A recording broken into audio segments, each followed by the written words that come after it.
Hey, Mike, nice shoes. Where'd you get them? Mall. Good morning, Vietnam! You are a toy! My sons were better men. She wouldn't even harm a fly. I am serious. And don't call me Shirley. What's going on, reviewers? He's Mike. You name him. And today we have a very special guest. Phil, would you like to introduce yourself? Hi, I'm Phil. That's Phil, everybody. Thanks for being here, Phil. All right, Phil. See you later. Thank you. And today on Rated R for Review, we're going to be talking about the fundamentals of caring. Fundamentals. Try saying that. Fundamentals. Fundamentals of Caring is a Netflix original film directed by Rob Burnett, starring Paul Rudd as Ben, Craig Roberts as Trevor, and Selena Gomez as the super tramp they meet on the road, Dot. Ben is in the middle of a midlife crisis. Trevor's a kid in a wheelchair with a rare form of muscular dystrophy. Selena Gomez is Selena Gomez who swears. Well, since you're just here, what do you think of the film? In all honesty, I don't know. I didn't really like the film. I'm not saying it was a terrible film, but just didn't give much for me. What were your weak points? It kind of just dragged out a bit for me. They were on this car ride. Nothing too exciting happens during this car ride. Nothing really happens. He eats Slim Jims. What do you mean? Okay, yeah, Slim Jims product placement for the whole goddamn movie. But I mean, it's not as bad as like a Michael Bay Coors refreshing product placement. But yeah, it was pretty in your face. I mean, throughout the whole movie, it was in your face. It was, like eating Slim Jims throughout the entire car ride. But the kid had never eaten Slim Jims before because he's lived a sheltered life in a wheelchair. Well, yeah, there's that too. But, I mean, to constantly bring up Slim Jims throughout the whole movie, that's not why I like... You just don't like Slim Jims, don't you? I fucking love Slim Jims. I mean, I don't know.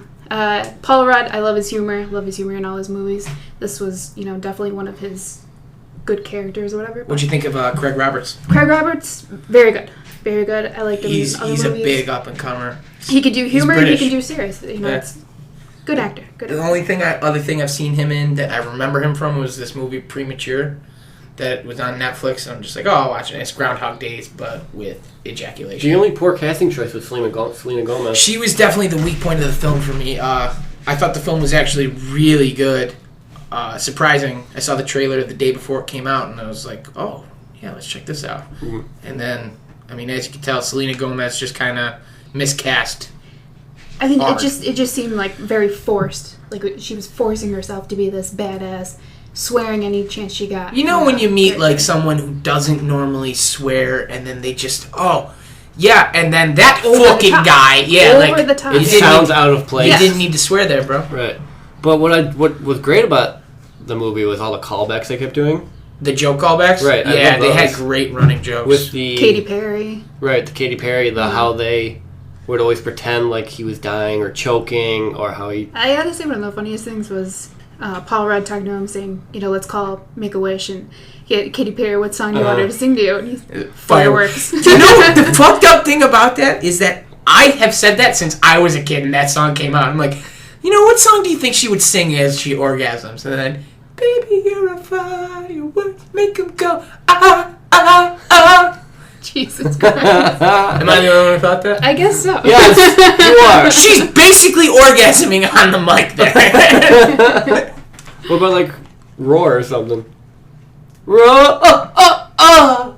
That's anal. That's totally anal. The thing that really worked for this film was the fact that it starts off and you think it's just going to be, Paul Rudd being funny. And Paul Rudd being Paul Rudd. Yeah, and then having to work with this kid who's just a smartass. But then you realize that there's more to it. Paul Rudd is more hurt than the kid in the wheelchair. Mm-hmm. And the kid sees that from the moment he meets him. And then halfway through the film, it becomes a road trip. Mm-hmm. And I've always been a sucker for road trip films because I like how they take you down a place that, like, the road is a metaphor for their journey. Oh, it's a physical journey, but it's really a journey spiritually or mentally. Yeah, it's kind of true, and you can go to different places. Like, Yeah. you're not confined to just the car. Obviously, the car can drive to a canyon, or it can drive to a different landmark, which you can play with. The film is paced very well. It's not slow at any points other than the beginning when it starts off with a scene of a kid laughing and you're like, oh, well, what's that? And then it just cuts to Paul Rudd being trained for caretaking. So you're kind of, it progresses very well, and before you know it, they're on the road and stuff is finally happening. If you had to say what was a high point for the film, what would you say, Phil? High point? You used to work in caretaking. Did any of this, get to you? I really enjoyed, all of the really bad things that come with caretaking, which, Wiping the Paul ass. Rudd wiping his ass, Yeah. giving him a shower, having to help him piss and everything. They turned that humorous, which is what you have to do. And, working in the nursing home, you laughed. You had to laugh at things, You got poop on you. You got to laugh about it. Yeah. I'd come home and tell you guys stories and stuff, Right. I like that. It wasn't the kid depressed. He's got someone wiping his ass. He made it into a funny thing. Yeah. Please, go ahead. Thank you. That's so kind of you. I really connected with Paul Rudd's character just because growing up, one of my best friends has muscular dystrophy. And, we couldn't do certain things because he couldn't do them. And we didn't want to sit there and exclude him because of it. He would try to do whatever he could, but Paul Rudd basically took this kid and did something that he never thought he would do. He gave him his bucket list that it wasn't really a bucket list. It was more like a live list. Like, I want to do this to truly live. Right. What I loved was the progression of the characters. Like, all the characters had real progress, both when you can physically see and just mental. Except for Selena Gomez. Even Selena Gomez, though, because at the beginning she was a runaway, and at the end she wasn't really a runaway, though. She herself left. There was no and this is my biggest problem with the film. There was no point for that character other than for Trevor to sit there and be like, I want to bang that. Yeah, well, she was kind of meant to be Trevor's progress, where It was another thing on his bucket list was... Right, he never asked out a girl. But Yes. he never ate anything besides French toast the whole time. Waffles. Pancakes. Was it pancakes? Yeah, she made him eat French That's toast. what it was, yes. That was waffles. How do I remember that? But Paul Rudd, you saw him progress from getting over what happened with his son. And then Trevor, you see the progress of him literally peeing, standing up, for the which is first time something ever, really yeah. simple. Yeah, and Paul Rudd was holding back from signing his divorce. And in Right. the end, at the end of the trip, he signs it. Or how Trevor goes and sees his father. Which he said he would never do. Yeah. Right. So just the character progression I thought was really well done as well. I agree, just not for Selena Gomez. Right. We'll put Selena Gomez to the side. I'd like to put her to the side. But with that said, what would you say are some of the low points? Selena Gomez. Listen, I like her. She was just miscast. I really do. I defend Selena Gomez as an actress. I enjoyed her Wizards of Waverly Place series. I've enjoyed other movies I've seen her in. Spring Breakers. Spring Break, are you kidding me? No. I thought that movie was pretty good. That movie was horrible. Another time, Phil. James Another Franco time. was just riffraff. I mean, that's James Franco, how I feel like he is in real life. I mean, for another time. Low points, Phil?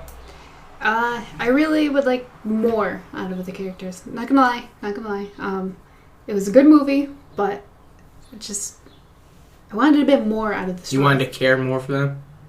I just wanted more from them. Just more into the story, more into the storyline, and Typical American. Native American. Native. Always wanting more. If you had to rate this film, Mike, what would you give it? If I had to rate it, I would say get a Netflix subscription.